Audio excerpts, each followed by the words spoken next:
اللہ کے سوا کسی اور کی اطاعت جس سے اللہ کی معصیت لازم آتی ہو، شرک۔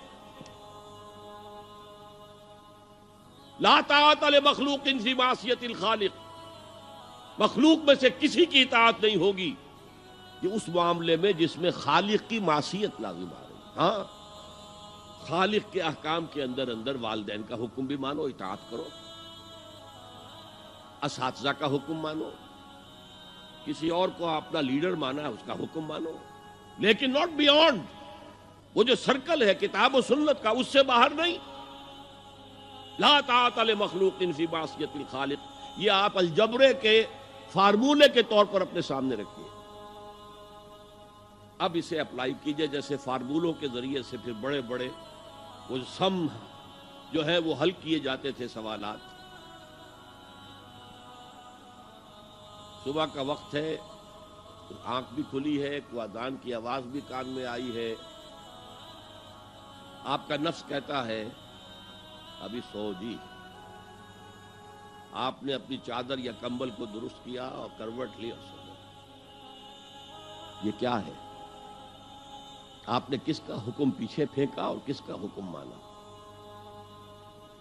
اللہ کے حکم کو پیچھے پھینک دیا، نفس کے حکم کو آگے رکھ۔ یہ شرک، اس شرک کو جاننے والے بہت کم ہیں۔ مولانا روم نے خوب کہا تھا، نفس ما ہم کم ترس فرعون نیست لیکن ایراعون نیست۔ میرا نفس بھی فرعون سے کم نہیں ہے۔ فرعون نے کہا تھا نا، الیس لی ملک مصر وہذہ الانہار تجری من تحتی، کیا اس ملک مصر کی حکومت میری نہیں ہے؟ اور سارا جو یہ آب پاشی کا نظام ہے، انہار کا نظام ہے، وہ میرے کنٹرول میں نہیں ہے؟ جس کا چاہوں موگا کھلا رکھوں، جس کا چاہوں بند کر دوں۔ یہ تھا خدائی کا دعویٰ، انا ربکم الاعلی۔ تو مولانا روم کہتے ہیں میرا نفس بھی اس سے کمتر نہیں ہے۔ وہ کہتا یہ جسم میرا ہے، اس پر میرا حکم چلے گا، میں نہیں جانتا کون اللہ کون رسول، کیا حرام کیا حلال۔ تو فرعون سے کم تو نہیں ہے میرا نفس، لیکن ایراعون اس کی بہت مدد تھی، فوج تھی، لاؤ لشکر تھا، تو اس نے زبان سے بھی کہہ دیا کھل کر انا ربکم الاعلی۔ میں مسکین ہوں، غریب ہوں، میرے پاس کوئی طاقت نہیں ہے، میں زبان سے تو کچھ نہیں کہہ سکتا، اندر سے میرا نفس یہی کہتا۔ یہ نفس کی حکومت قرآن کہتا ہے، میں حیران ہوتا ہوں، دو جگہ یہ مضمون آیا ہے، ارأیت من اتخذ الہہ ہواہ افانت تکون علیہ وکیلا۔ اے نبی تم نے دیکھا اس شخص کو، اس کے حال پر غور کیا جس نے اپنی خواہش نفس کو اپنا الہ بنا لیا ہے۔ اللہ اکبر،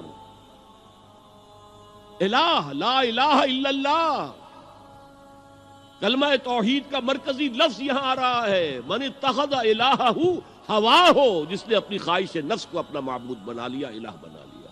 افانت تکون علیہ وکیلا، کیا آپ ایسے شخص کی کوئی ذمہ داری لے سکتے ہیں؟ سود حرام ہوا کرے جی، حرام ورام،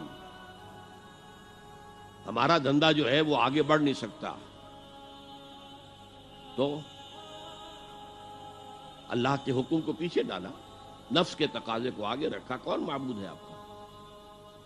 نام عبداللہ رکھیے، نام عبد الرحمن رکھیے، ہے عبد النفس، نفس کے بندے، نفس کے غلام۔ یہ میں نے یوں سمجھیے کہ جیسے میں نے ہجرت اور جہاد کی ڈیفینیشنز کی تھی۔ ہجرت کا بیس کیا ہے؟ پوچھا گیا ایو الہجرت افضل یا رسول اللہ، اے اللہ کے رسول بتائیے سب سے اعلیٰ ہجرت کون سی ہے، افضل؟ فرمایا ان تہجر ما کرہ ربک، ہر اس چیز کو چھوڑ دو جو تمہارے رب کو پسند نہیں۔ آج رات ہی سے آپ ہجرت شروع کر سکتے ہیں۔ جائزہ لیجئے کیا کیا چیزیں میری زندگی میں خلاف شریعت ہے، تو اللہ کو ناپسند ہے، فیصلہ کیجئے کہ آج کے بعد نہیں ہوگی، ہجرت شروع ہو گئی، افضل الہجرہ، سب سے افضل ہجرت شروع ہو گئی۔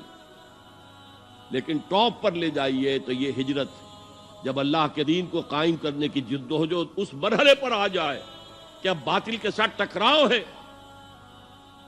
اور اب چاہیے کہ ساری قوت ایک مرکز پر جمع ہو جائے، ہجرت فرض کر دی گئی، وہ ہجرت گھر بار چھوڑ کر، اہل و عیال کو چھوڑ کر، اور مکے کے بھیڑیوں کے رحم و کرم پر چھوڑ کر اپنے گھر والوں کو جو لوگ ہجرت کر کے آئے، حکم تھا۔ ہجرت مدینہ فرض تھی، ہجرت حبشہ فرض نہیں تھی، صرف اجازت تھی کہ جن سے سختیاں نہیں جھیلی جا رہی مزید وہ چلے جائیں۔ تو ہجرت کا یہ ابتدائی نقطہ، انتہا یہ جہاد، المجاہد من جاہد نفسہ، جہاد تو یہاں سے شروع ہو گیا، اپنے نفس کے خلاف جہاد کرنا۔ صبح نفس نے کہا ابھی سو جاؤ، آپ نے نفس کی بات کو رد کیا، اپنا کمبل اٹھا کے پھینکا، اٹھے، وضو کیا، نماز کے لیے آپ مسجد چل دیے، آپ نے جہاد کیا نفس کے خلاف۔ یہ افضل الجہاد ہے، اور سب سے چوٹی اوپر یہ ہے کہ جب وہ حق و باطل کی جنگ ہو تو جان ہتھیلی پر رکھ کر میدان میں حاضر ہو جاؤ۔ هي الحلقات تحفظني بآيات من القرآن